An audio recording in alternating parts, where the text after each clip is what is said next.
Hi guys, today is our last day of Not Quite Narwhal, and we're going to do a couple quick things and read our story. So here we go. So these are our sea creature vocabulary words. What animal is this?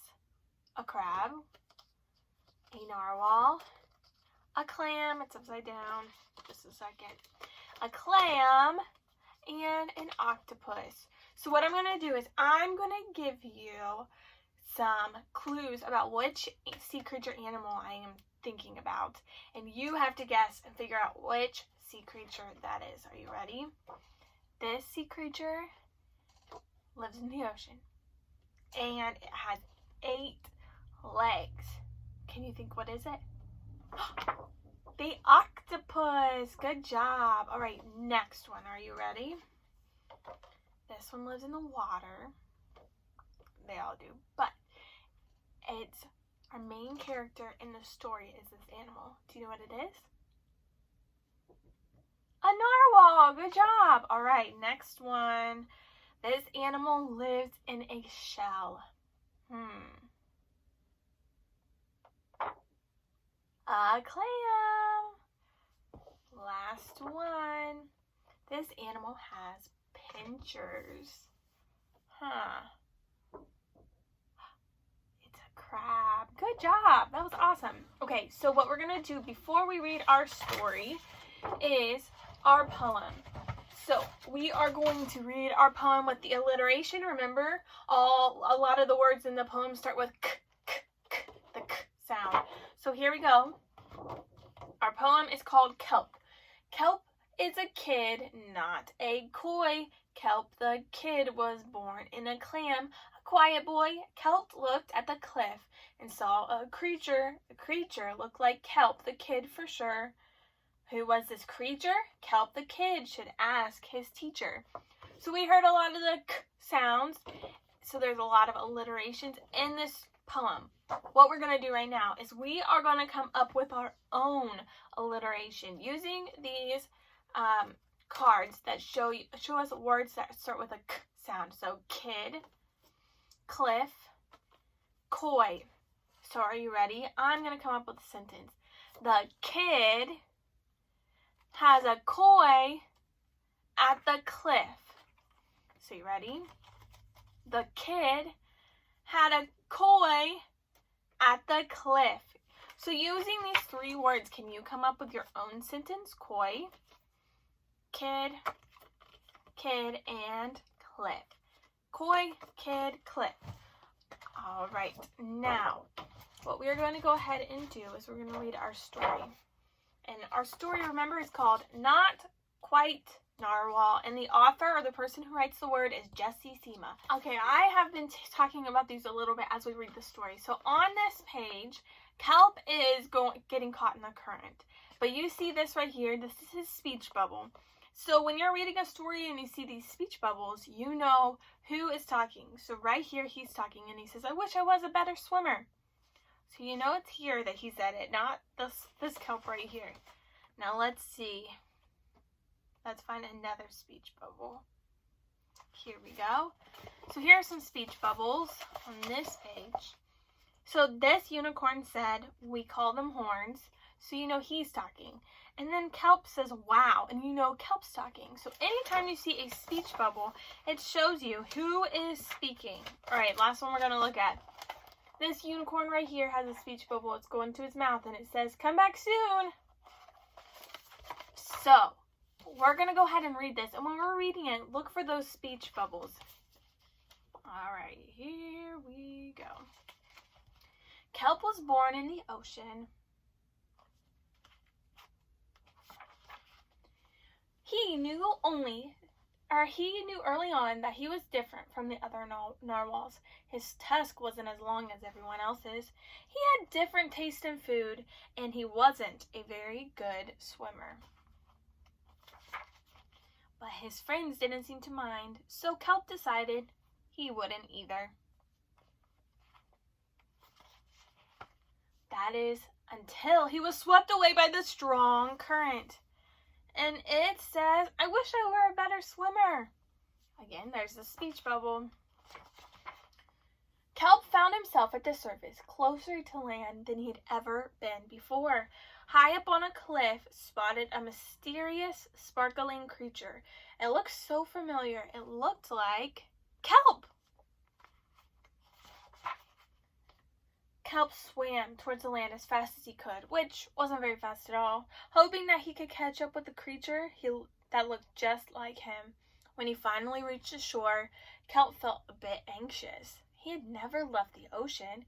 He was nervous about walking for the first time on land, but the land creatures made it look so easy. There's the crab. It wasn't. So there he is, walking sideways, jumping, ow, and then walking slowly. Eventually, he got the hang of it. Everything on land was strange and beautiful, but also kind of scary. Kelp began to think he might never find the creature that looked just like him, but as he stumbled out of the forest, he found land narwhals. Look, there's his speech bubble, and this guy saying in his speech bubble, actually, we're unicorns, and by the looks of it, so are you. Kelp had never heard of unicorns before. They taught him all sorts of new things about his tusk. So remember, there's a speech bubble. We call them horns. Wow. They introduced him to unicorn delicacies, and they showed him how to gallop. There was no doubt that Kelp was in fact a unicorn. He was having so much fun, and he didn't want to leave. But then he remembered all of his friends under the sea. Kelp missed them terribly, so he said goodbye to the unicorns and returned to the ocean. Come back soon! There's a speech bubble. Kelp swam towards home as fast as he could, which wasn't very fast at all, hoping that the narwhals would still like him now that he was a unicorn. When he finally arrived, Kelp had butterflies in his stomach. It means he was nervous. Look, here's a speech bubble. This narwhal is saying, Kelp!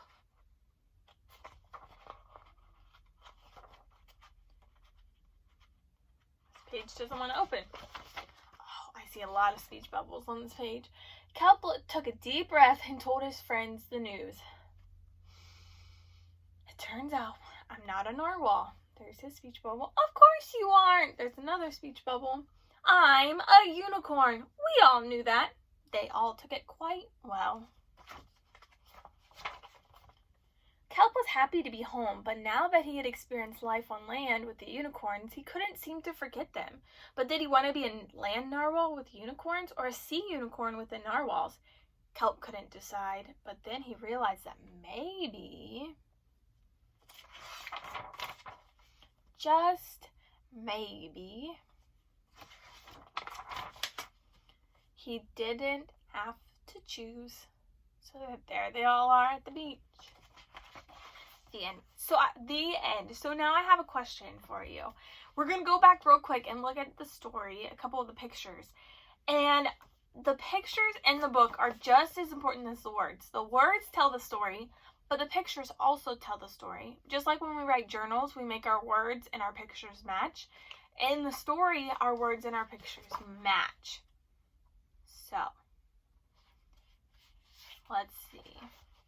So here it's talking about how he's not quite the same as all the other narwhals. So look, his tusk is really small, and their tusk is really long, or short, and his is really long.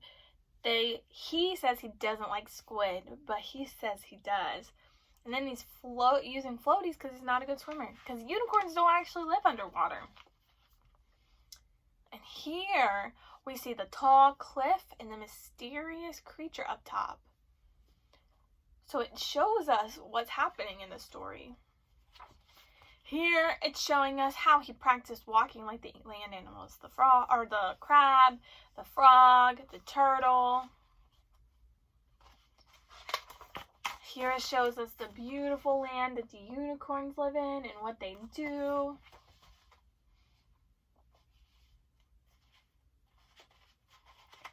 Here it shows him with all of his friends when he's telling him his news about not being a narwhal. And then him coming back to land with all of his narwhal friends. And then at the end, it shows them all together and what they're doing and all the things that they're doing on the land, having fun, being friends.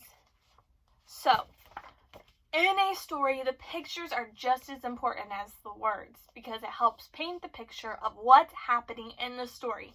So, I hope you guys had fun reading Not Quite Narwhal, and my challenge for you is to find another book at your house and read it and look at the pictures and see how the pictures tell the story along with the words. So, I hope you guys have a good night, and I'll see you later. Bye!